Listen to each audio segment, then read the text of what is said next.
Welcome to WFPC Podcasting, your local source for the heart and history of Pike County, Indiana. And now, here's your host, Randy Harris. Welcome to WFPC Podcasting and Happy New Year. This is a weekly look at news, information, and the people in and around Pike County. The Pike County School Corporation has a new program intended to unify Pike Central students, families, educators, and neighbors to build school success. The acronym is CARS. It stands for Chargers Advocating Real School Success. Our guest today is the Assistant Superintendent, who is also the Director of Curriculum and Technology, Dana Deffendoll. Mrs. Deffendoll, welcome. Thank you. I appreciate being here today and the opportunity to talk about CARS. CARS, Chargers Advocating for Real School Success. That's right.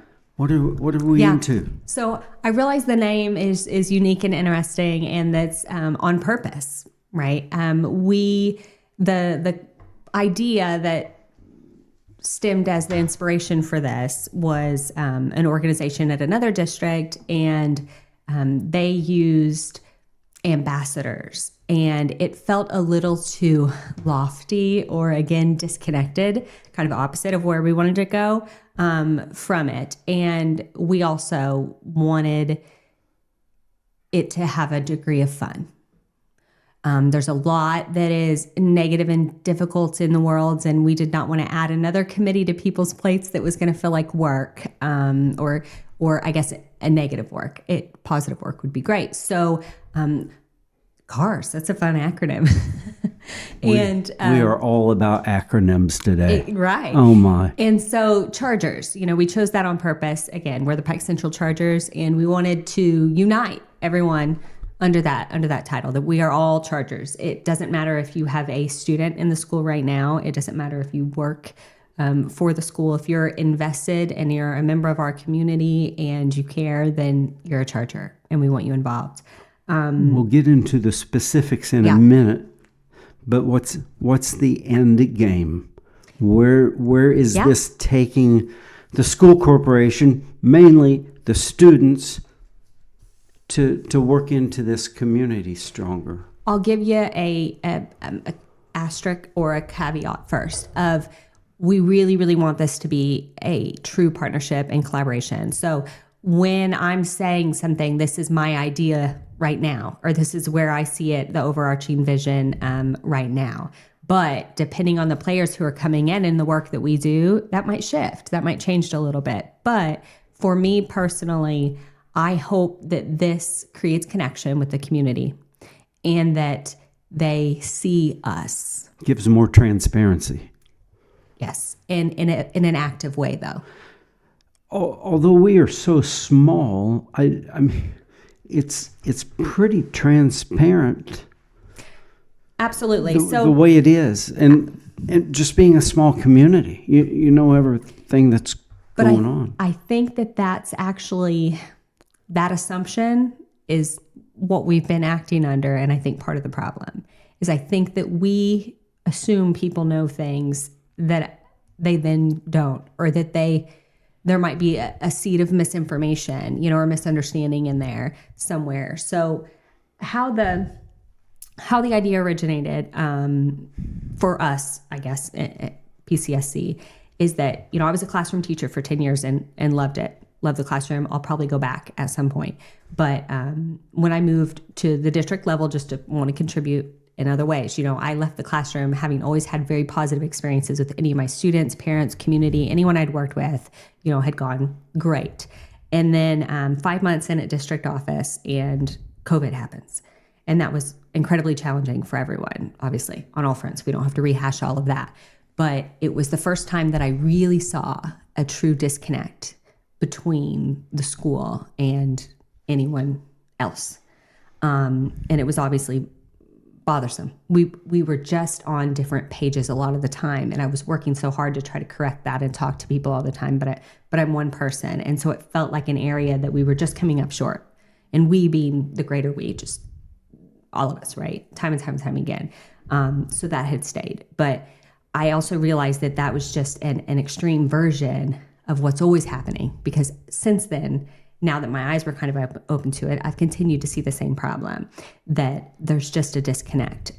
We get mandates from the state, constant changes, things that we're always forced to implement, and a lot of them don't make sense to us either. And so I think people sometimes think these are mandates. Right. And you're the one that has to carry it out and they're live like, with hey, it here's and this pay fun for change. it. Right. Figure it out.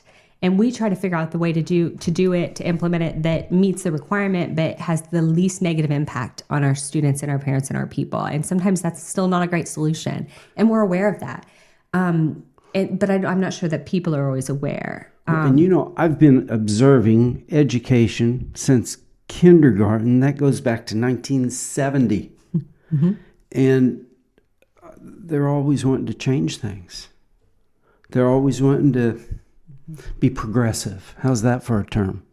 But it's changing what we, the basics that we need to drive into our kids so they understand where they're going. Yeah. Unfortunately, I think it becomes a talking point for politicians, and they want to say that they were behind some change. The result of that is that we get a manual every summer that's this big of legislative changes to implement July 1. Wow. And so again, that's great fun, and it's not anyone's job to worry about that. I'm not trying to say, oh, woe is us. I'm just saying that, again, I don't think that people are always aware that this wasn't some great idea that we thought we had. And we're like, people are going to love this change.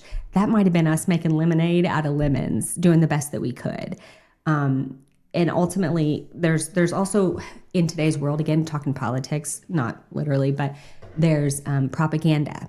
There's mistrust when we're under confidentiality standards. So sometimes if someone has a question or issue and we have to give a vague answer because we can't go into the details of that situation, and it's not ideal to leave someone wanting for information, and it might look to them like something's being hidden or like something is, so there's just unique situations that cause, I think, that disconnect sometimes, and our limited perspectives. And one thing nice, you're a Pike Central graduate. You're a local girl. Yeah. Dr. Blake, she's a local girl. She went through Pike Central. Mr. Kokenauer, oh my, he's at everything. Yeah. He's at everything. Where the kids are, he's there. Yeah. So you've got a pretty transparent top. Absolutely. And that's why I'm not, if I thought the problem was related to any specific staff or any specific thing, then we would just change that thing. I think the problem is just that we have different perspectives because of what we're seeing and doing. I'm also a parent of a child in the district. And I was a teacher in the district. I was a student in the district, like you said many years ago. And my perspective has changed even in all those roles, then it would be different, right? And so someone can only understand my perspective as assistant superintendent if we sit down and have a conversation. And those are just missed opportunities when we don't make the connection. So I guess a lot of times I or other leaders or people within the district, I'm unaware of what the question is or of what the gap is until someone tells me. So you said I'm from here, and so I have many great friends in the community, but there's also a lot of people who probably wouldn't say something to me or ask something of me since I've become assistant superintendent that maybe would have before, just because they don't want to seem rude or they don't want to seem, or something like that. So sometimes there needs to be a reason to come to the table. And this is going to give you an organized, consistent forum to discuss this instead of somebody, I always say, in a dark room with the lights off, keying in a nasty comment on social media. 100%. And I've responded with my office phone number a lot of times on the comments, and I mean it sincerely, because if someone makes a post and it's negative, I don't know what your intentions are behind that. I don't know if you're just wanting to vent, and I don't want to make you uncomfortable by commenting. I don't know if you're wanting support from people who are like-minded and just getting that validation of your feelings. I don't know if, on the other hand, you sincerely want someone to reach out and say, hey, can we talk through this? Yeah, and what you mentioned, that face-to-face, that's so much more valuable than, in a text or a messenger or a Facebook post. You don't know what you don't know if they're laughing, if they're being a smart aleck, or if they're really mad. Absolutely. And if someone takes the time to call or reach out, then I know that their intention is really to be able to figure it out and sometimes that just means they're heard, and we're not perfect. We're all humans in that corporation, and we're not perfect, but I do believe that we care. And I think my experience is, even if I can't fix a situation or make it better, because again, maybe there's a mandate or maybe there's, something. It's something we need to work on. Or they know that I at least care, that I want the best for their student. And if I could fix it, I would, or if I, or the next time we'll try to do better or what have you. But I think that human connection, to know that it's not just a faceless person who doesn't care, that I want the best for every single one of our students. So, by the way, as we started out this, I should have said Happy New Year, but this is going to be implemented this year in 2026. Yes. Yeah. Yep. The signups close on January 16th. That link is on our social media. And our first meeting is going to be in January. So a couple weeks, probably that last week. We'll be right back. But first, let's take a minute to hear from our sponsors. Recently, the real estate market has been unpredictable, but at Harris Real Estate, we still have clients looking for homes and properties. Let us help you sell your home and or property and or find your next one. We're local. We know the business. We know the community. Harris Real Estate has listed and sold hundreds of properties right here. Harris Real Estate, 812-380-1065. And when you wash your car or vehicle on a regular basis, there are many advantages. You're easier to see, you preserve the life of your vehicle, help maintain its value, protect its paint, prevent corrosion, and it just looks better. It only takes 6 quarters or your credit card to get it started. Stop by Petersburg Car Wash today. Petersburg Car Wash, home of the springtime yellow Mustang. 401 South 9th Street, Petersburg.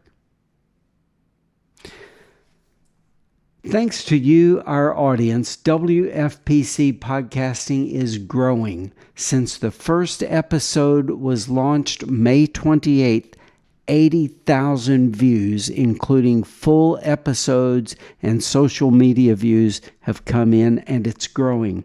People are coming back and watching the original programs for the first time. We appreciate you. If you have a business or product that you would like to advertise, and if we're a good fit for each other, contact us, 812-354-2006. Thanks again for watching.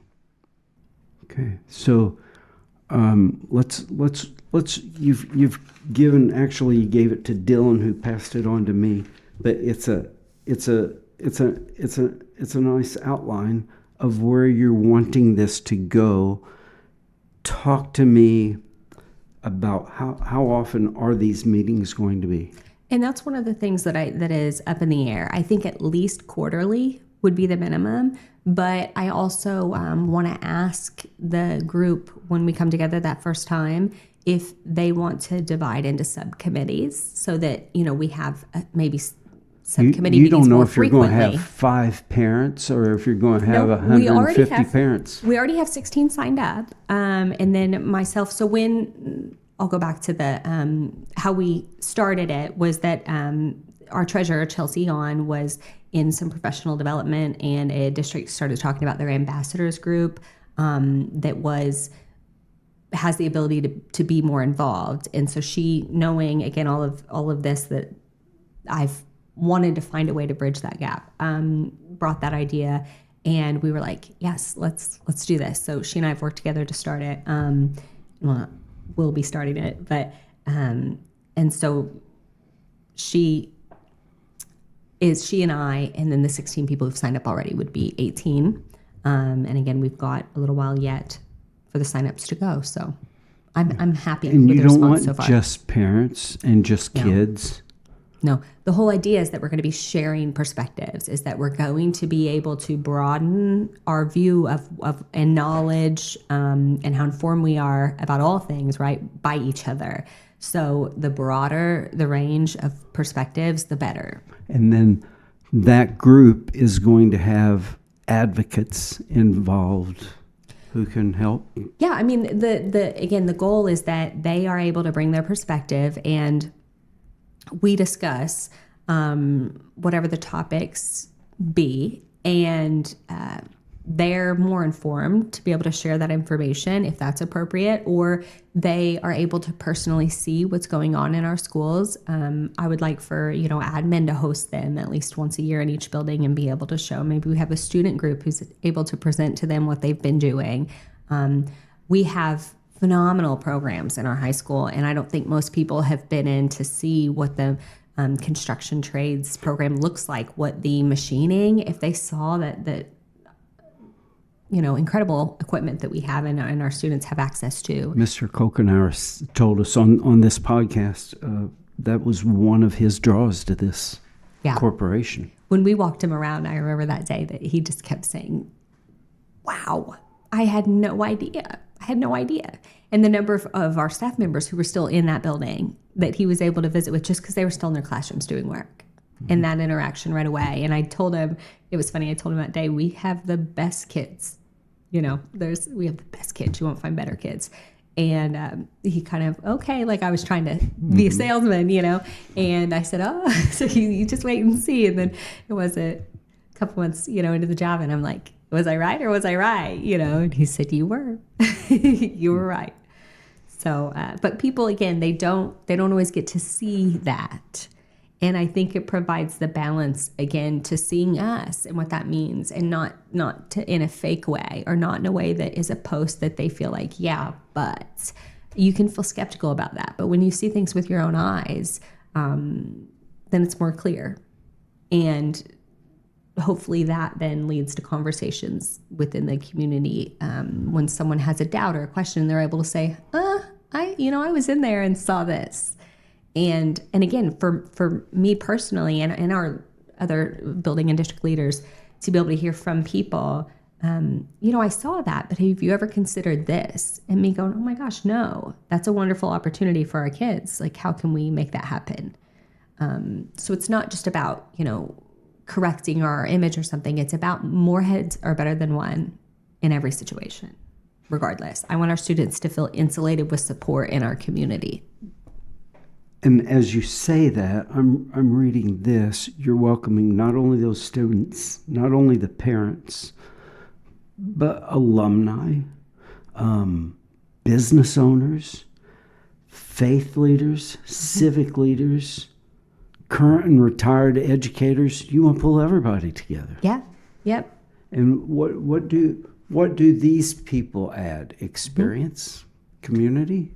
All of the above, I believe. If someone is pastor of a church, then that role inherently means that people come to them with concerns. And we've had great relationships with faith leaders that still exist, that come and say, I had a parent come to me and they heard this was going on in the school, or they worried about this, or and we're able to share that information and they are able to pass it on. I think it's a safe place. It's a trusted voice within the community. It is to be proactive to these concerns until someone just has to stamp their foot and go into a school board meeting saying, why is this going on? It gives them a step to get those problems resolved. And even something like that, right? It's when someone says, I'm going to the school board meeting, people view that as, oh, they're really making a stand. They're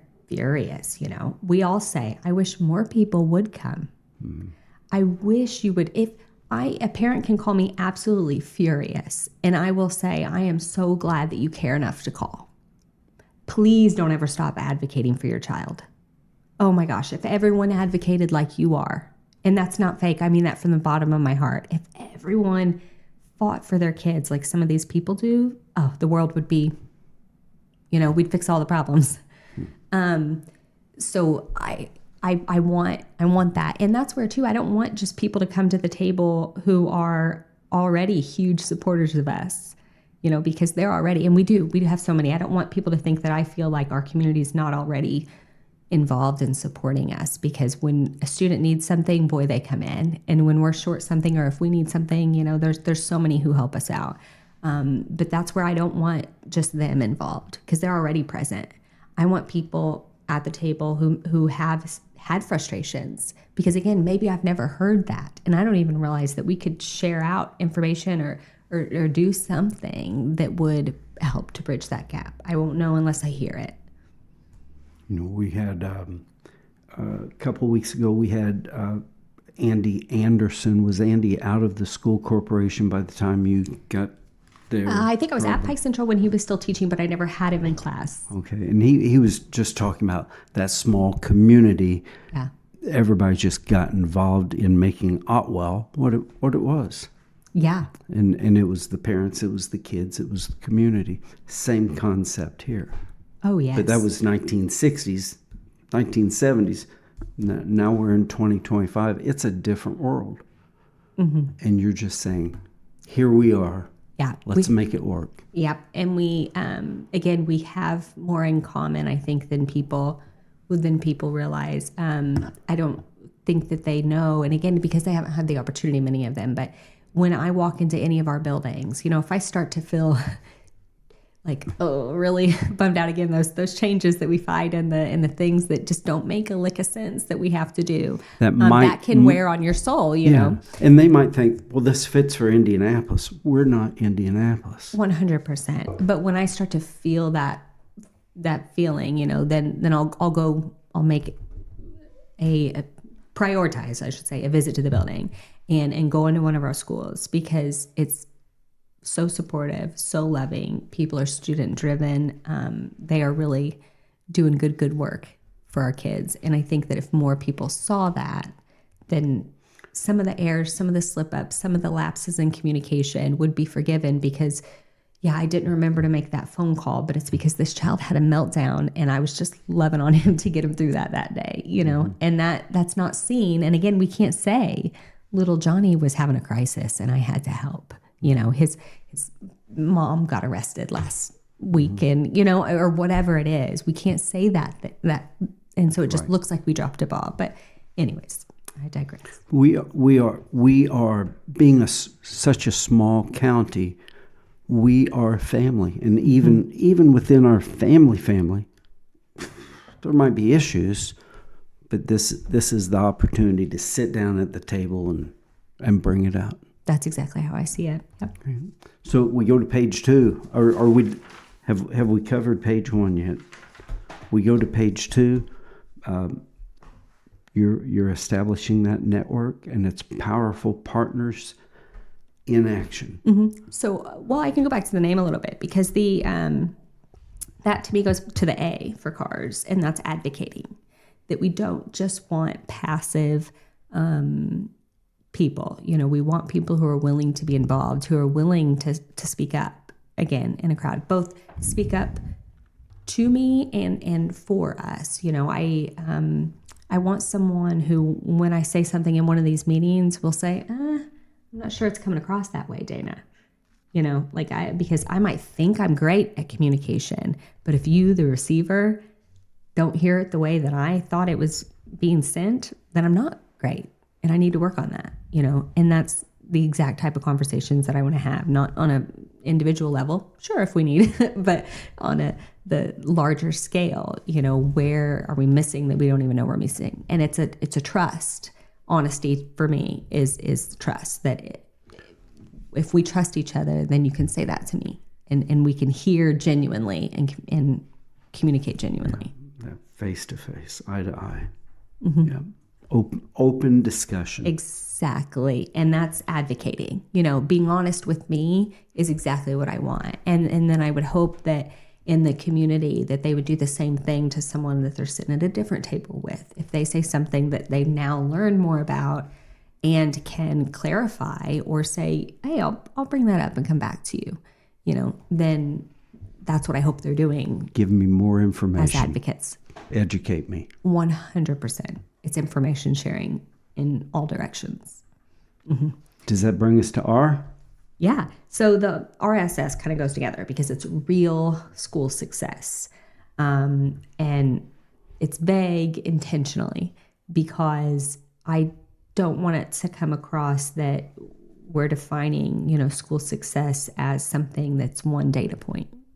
I don't want to just worry about student achievement. I hope student achievement is positively impacted because the supports are there. Of course, we're always aiming for greater there. I don't want it to be defined as a presence at athletics, even though extracurricular activities could for sure come up. I want it to be an ingrained level of support for our students that helps them to excel and reach their potential in all ways. How is this part of the education going to help my kid when they're out these doors? Yeah. I think that's a perfect example or question. The knowing that there are people in the community who have their back, that means a lot. To me, that's one of the best aspects of small town, and I hope they already feel that we do, but I do think that we could do more to know that Pike County is my safety net, and that if I were to knock on a door and say, hey, I need internship hours for this, is there something you could do to help me, that they would try. And maybe if they don't have a spot or they don't have anything, then they know who to call. That's one thing. That's one thing about this office. Gee, if I can't help you, I know who can because I've been around a while. Yeah, the network of neighbors. That's where that comes in, is that we don't just say, nope, sorry, or even establishing, I guess, such a strong group that a student knows that they can do that. That's real success to me. They're comfortable with you. Yeah. They sat with you at these meetings. And they're assuming that any business on Main Street here, for instance, would want to support them. Mm-hmm. That assumption that, people in Pike County want to support, our students. They want the best for me as a student. That's what I hope to reach. And that we're also modeling for them a very productive and positive approach to problem solving, that we collaborate on our problems. We recognize that if there is, we recognize areas of improvement, and then we try to collaborate to create the solution that is going to be most effective and beneficial for all groups. Mutually beneficial is also very important when we're talking about this group, that everyone understands that the investment of their time and into the students is also good for the community, because hopefully, again, we're building a strong citizenship for years to come by investing in those students. Gives them, if they have to leave to go to school, mm-hmm. or to take an apprenticeship or to take a job, they know I can go back home. Yes, absolutely. And maybe they work in Evansville, Jasper, wherever, but if they still see the value in raising their children in Pike County, we don't have to be the place to work right away, but we sure ought to be the place to live. And I think when we have hired staff members from other counties and they come in, they rave about what it's like to be here. And I think we lose sight as people who've been here the whole time. Again, because no one's perfect, but I think we forget what all we have going for us. And so again, by being more in our schools, I hope to remind people of that. And would have hopefully lead to some community pride as well. You know, it's pretty much a daily talking point with me. And I grew up in Evansville, loved it. Never thought I'd leave. Never thought I was a West Sider. Never thought I'd cross Pigeon Creek. Mm-hmm. But God's providence. You never know where He's going to send you. Mm-hmm. This is where I ended up, and the people here just made it home. And that was all it took. And today, in today's 2026 society, wouldn't you rather raise your kids in a small, closer-knit community than who knows what's going on out there? Absolutely. And again, I have an advantage, I guess, because I knew staff. But when I took my child to kindergarten for the first night, and I was able to leave him in a building where I knew that those people were caring, loving, people who shared my values, that's invaluable. Boy, I couldn't imagine just dropping my child off at a place that I know no one. And that comes part of it too. When I hope that the goal is that people get to know us more as a district, because I want them to feel comforted, and more confident about where they're sending their kid, because I believe that they should be. Where are we on our list now? It's all together. You got me, I know. So building trust and respect and respectful relationships. When people watch this program, hear about it from another source, and think, Dana, I want to be involved in that. Mm-hmm. How do they reach out? Yeah, well, they can, of course, call or email to get the information. But we did make a social media post with the link to sign up. But if someone's brave enough to try to type it in based on what I'm saying, then I'm happy to share that it's bit.ly, that's bit.ly, and then / capital CARSS, and then a dash 2026 dash form. And that'll take them to the sign up form. And my plan right now is to have do this again at the end of next year. Hopefully we will be able to share out some successes, from the group, and be able to share out updates that might entice, other people to participate down the road. So, one of your talking points on here is champion the work, communication, shared pride. That's right.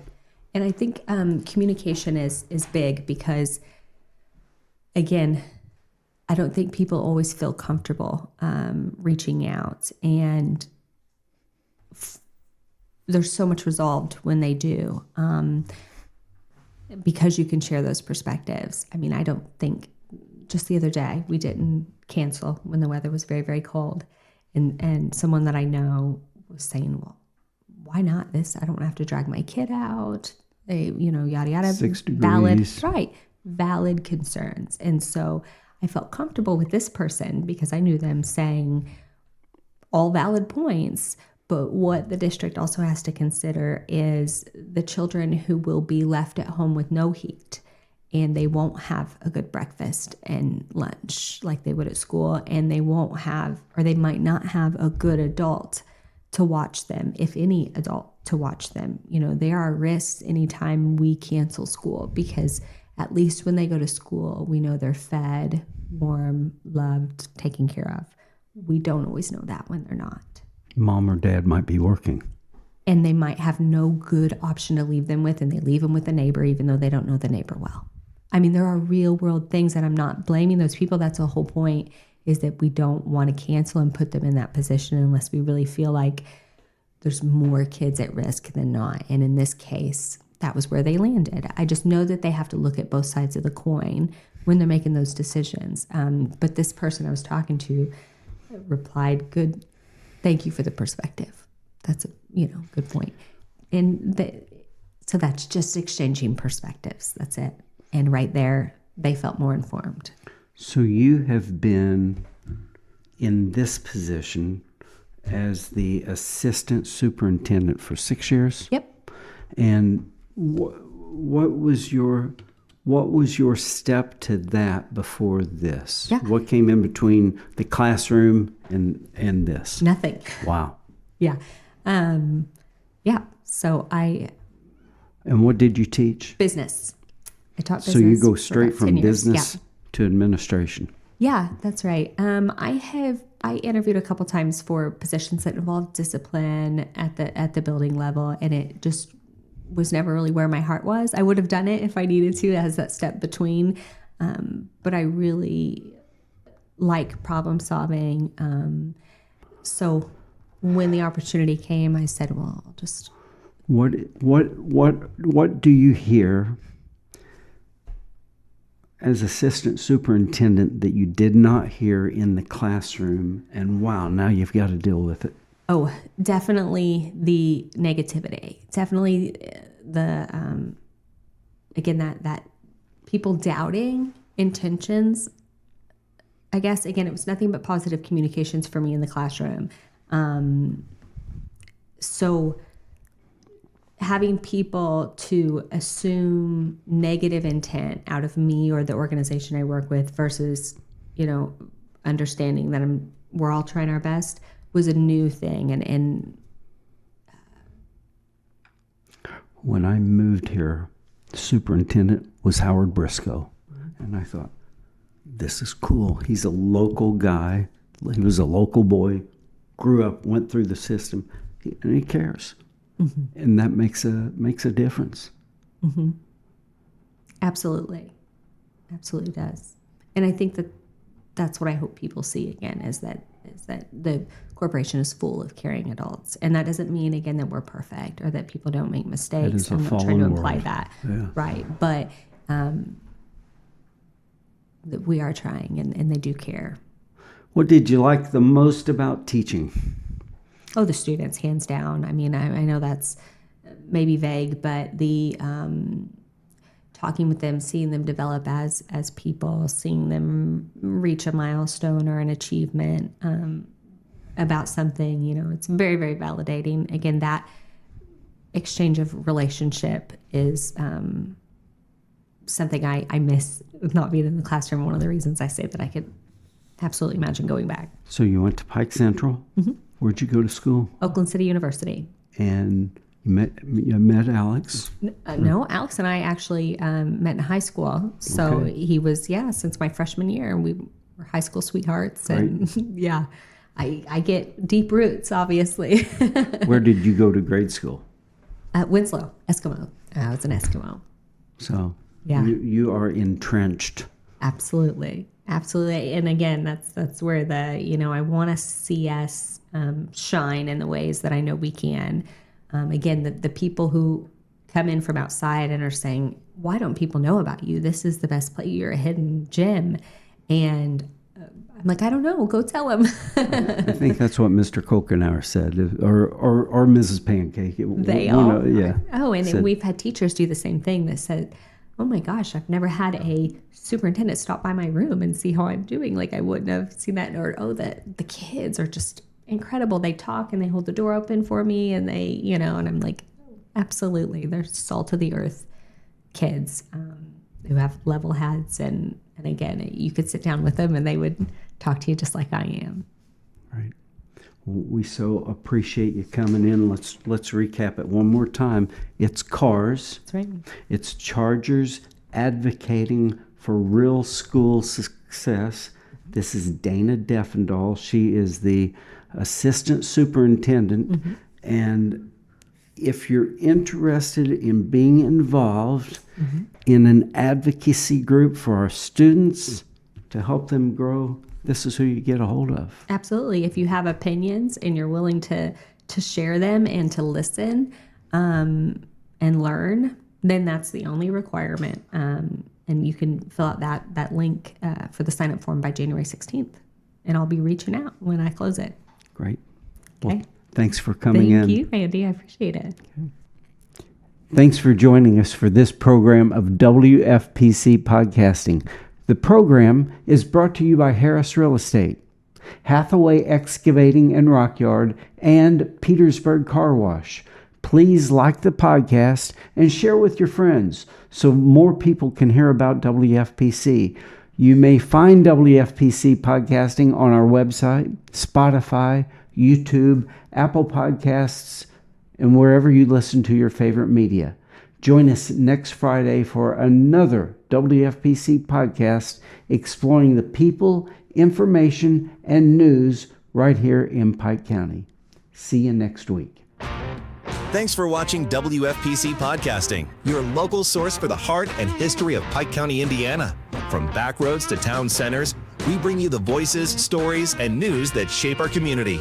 Join us on this journey through the past, present, and future of Pike County, Indiana. Tune in next week for the next episode of WFPC Podcasting.